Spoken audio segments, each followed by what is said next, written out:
Hi everyone, it's me, Avengers Infinity War. MedPad explains why Thanos was correct. Let's go. Warning! Spoilers for Infinity War incoming. Spoilers ahead, I'm sorry.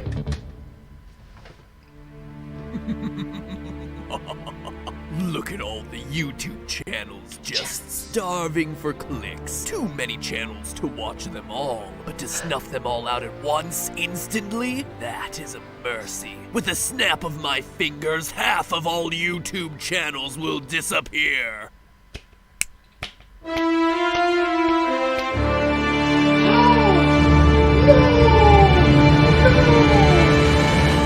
At last, I can sit contentedly and watch as...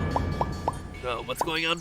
Oh no! No! They all had second channels!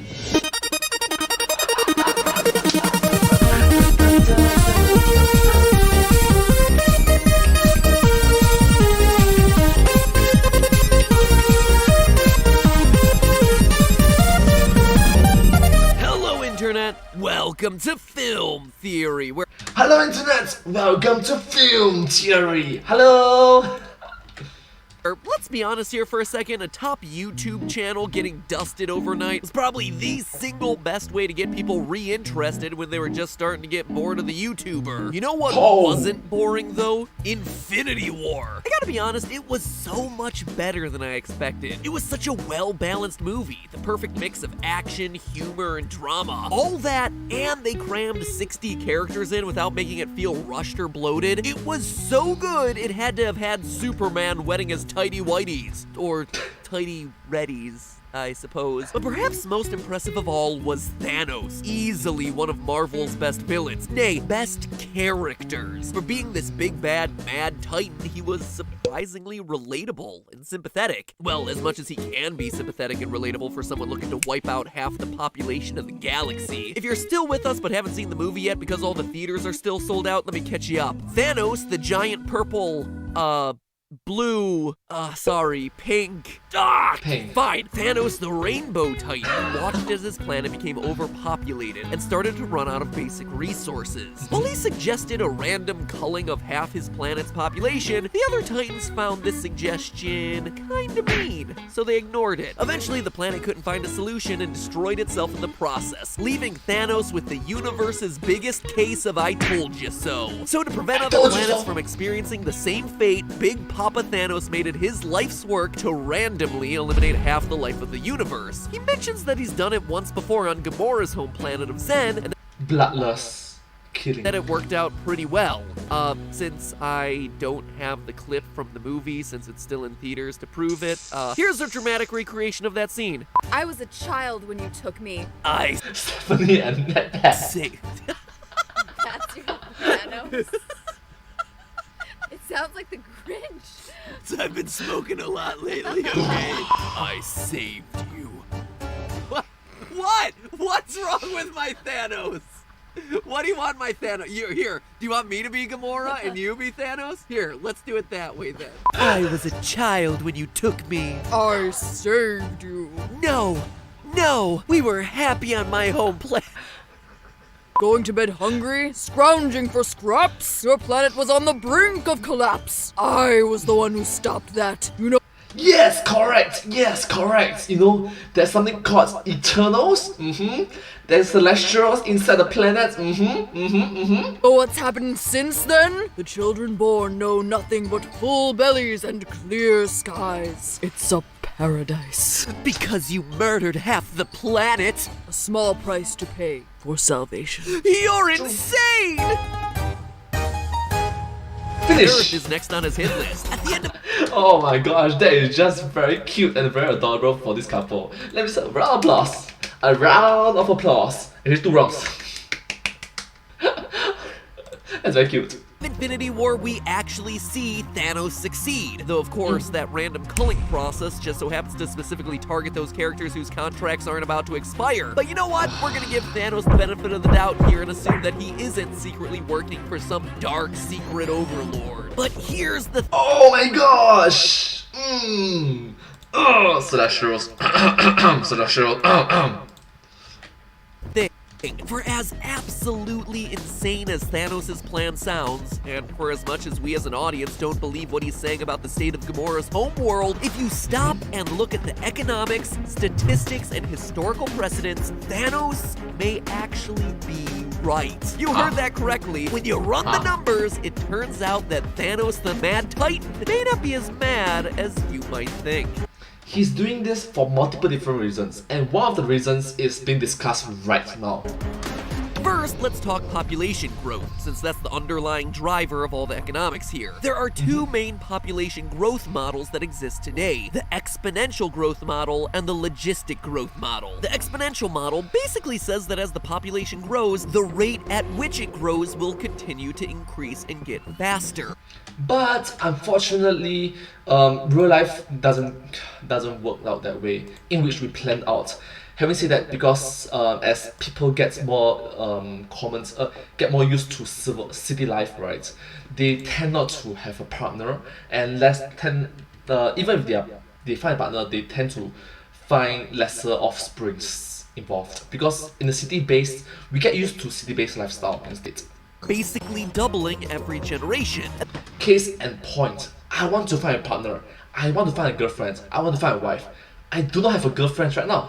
This kinda makes sense, right? If I have 2 kids and each one of those 2 kids have 2 kids, now there's 4. Those 4 kids each themselves have 2 kids, and now there's 8. Each generation doubles. Or in science class, how you learned that one bacteria dividing every 20 minutes could produce 5,000 billion bacteria in just one day.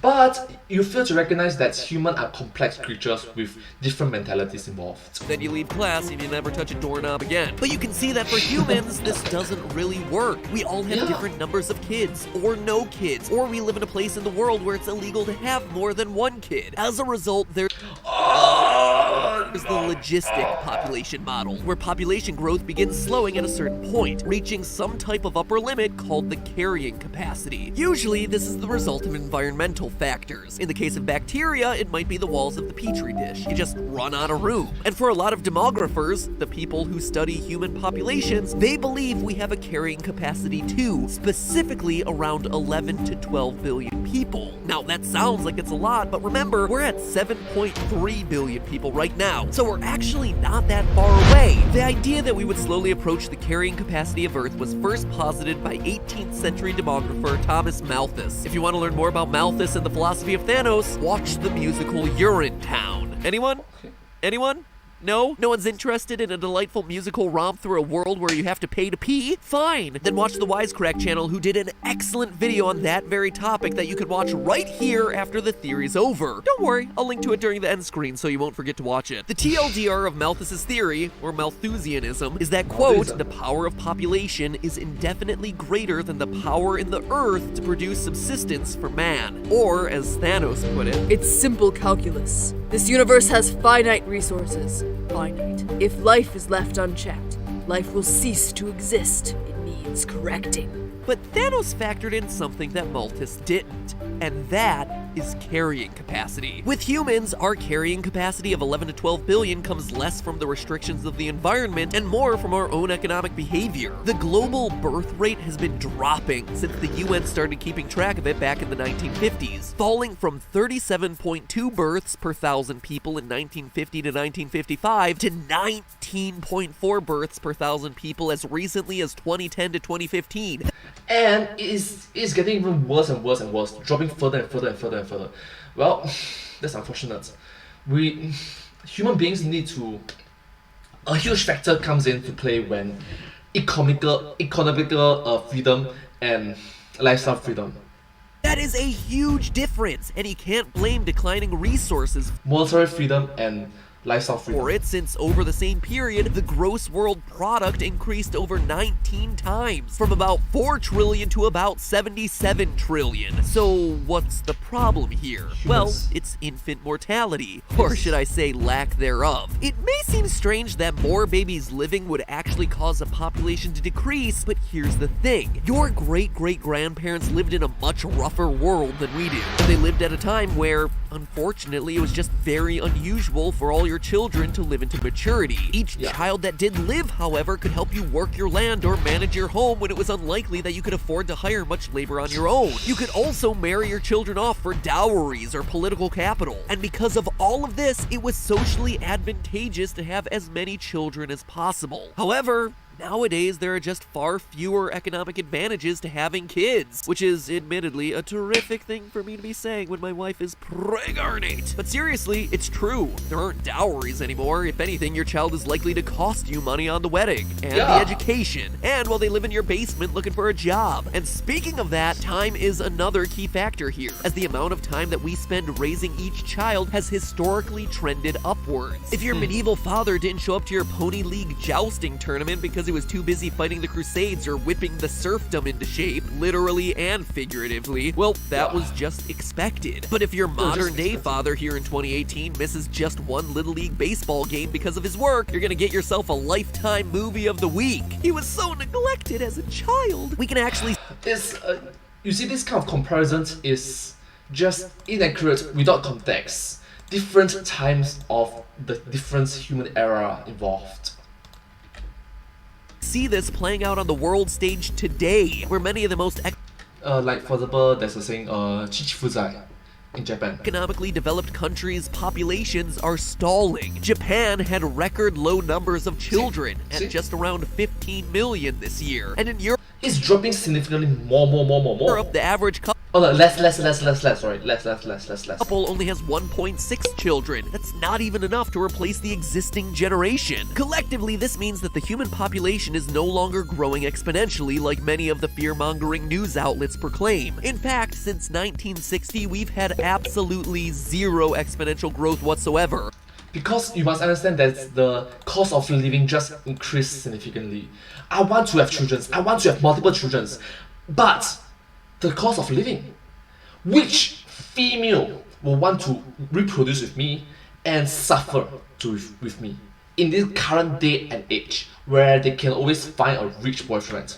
I'm poor, I don't have money, I can work hard. It's literally starting from a bottom out here. When I'm poor, they will not come. When I'm rich, they'll come over. But then I'm old. I will not be wanting to have multiple different girlfriends. I want to have one wife. I want to have one wife that will be there for me on my deathbed. But then I'm rich but no time. Right now I got a lot of time but no money. Now that's the irony in which we are having right now. Right now, I'm suffering right now.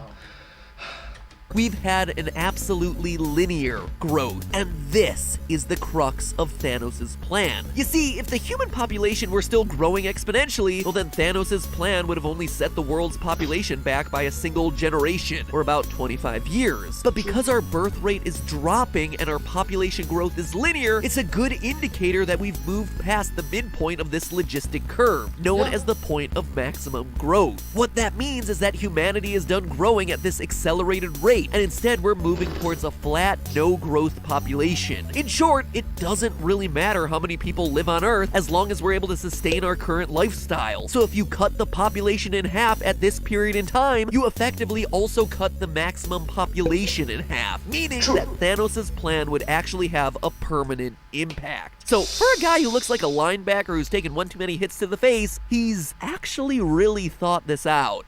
Yes, and also, let me say this very clear. Openness is good, but openness requires education.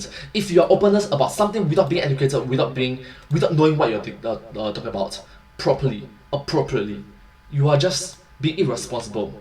You are just being more of a harm, being more of a negative than a positive for society. On top of all this, in Thanos' model, the scientific and cultural advances that have been made aren't removed from the world, and so the world, in theory, continues forward at about the same rate of advancement, just with a carrying capacity of 6 billion instead of about 11 billion. 6 billion, by the way, fewer people than we have on Earth today. Honestly, even though I was researching this, I couldn't believe it. I was a bit skeptical, so I kept digging. You see, Thanos employs basic laws of supply and demand to say that when half the demand is removed, by removing half the population, prices should plummet. This seemed to me like it was a bit of an oversimplification, but believe it or not, historical evidence supports Thanos in this too. Now, there's obviously no real-world example where half the population literally disappeared in a snap, but we do have a very well-documented situation where about a third of Europe died in a matter of a few years, the Black Death.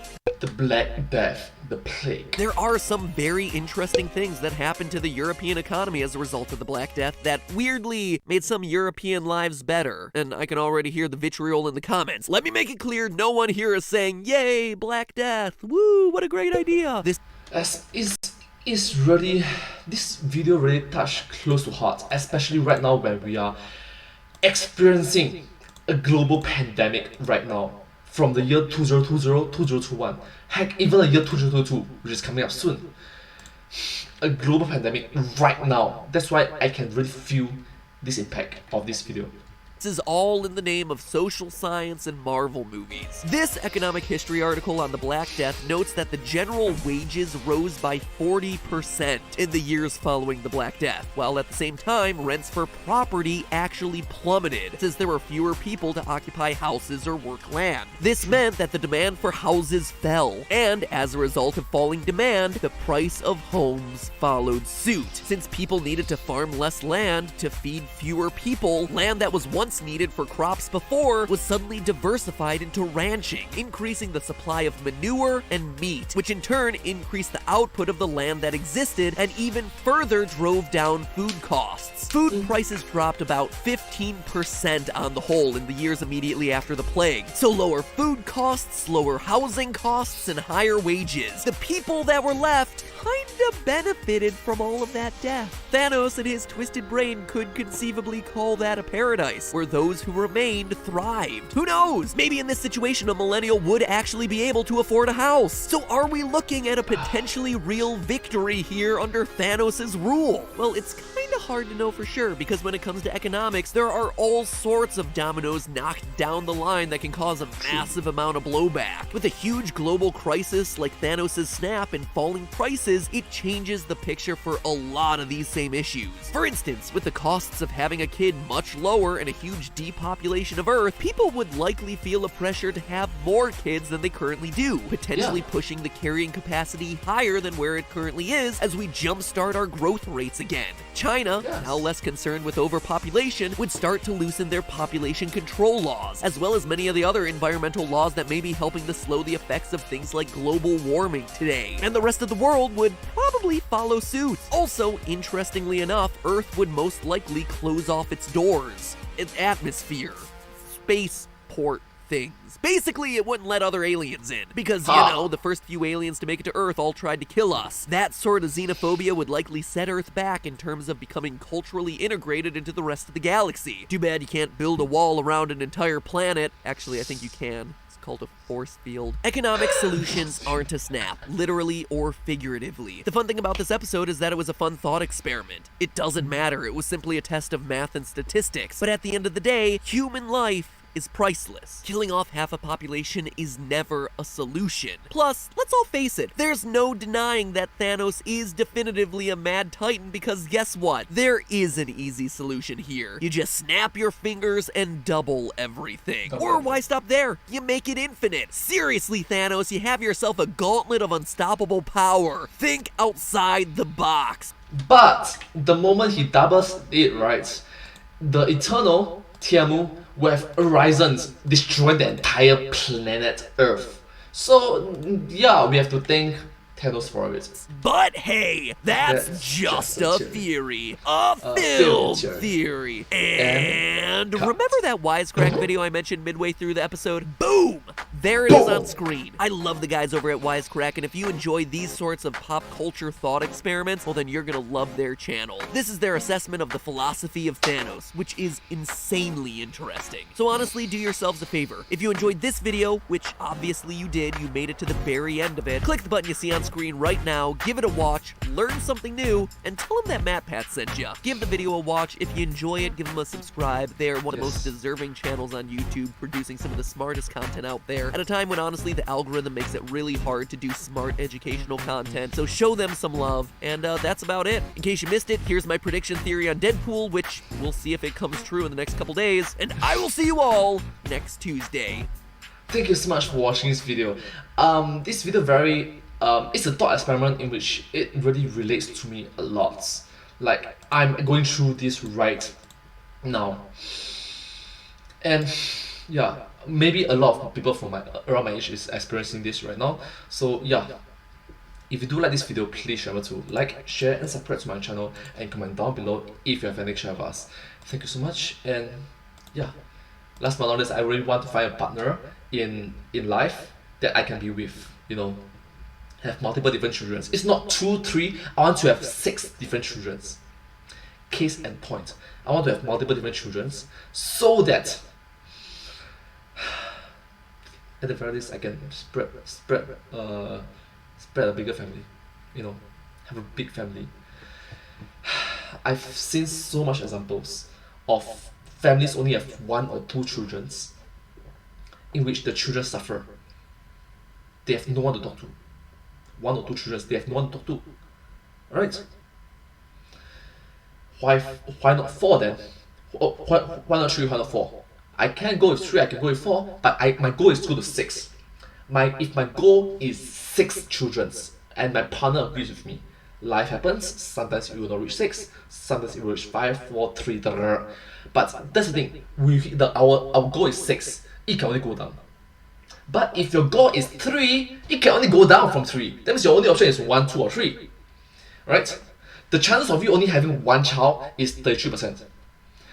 But if I was to go for 6 child, right, the chances of you only having 1 child drop significantly more, because you and your partner, me and my partner, have already agreed that we want to have multiple different children. Even though we know that we will suffer for it. For short term in life, we will suffer for the first 5, for the first 10, for the first 15, first 10 years, 12 years, 15 years of our lifetime, we will suffer in our mid ages. When we reach maybe in our 40s, maybe things will get better. The case in point, this sort of suffering, how many children, how many females living in the city society can accept it? How many? Not a lot. Not a lot. And even if they do, they will find rich individuals. I know of my bros who want multiple children. Males like me, we want to have multiple of different offsprings.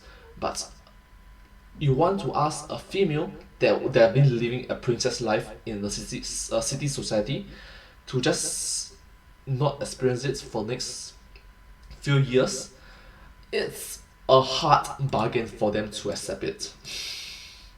Well, that's just unfortunate. Anyways, if you do like this video, please remember to like, share, and subscribe to my channel, comment down below if you want to share about stuff to the follow channel. See, appreciate all the support and encouragement for me. It's very motivating and uplifting. Thank you so much. I hope to see you in the next video. But hey, that's just theory, film theory. Thanks for watching. Thank you.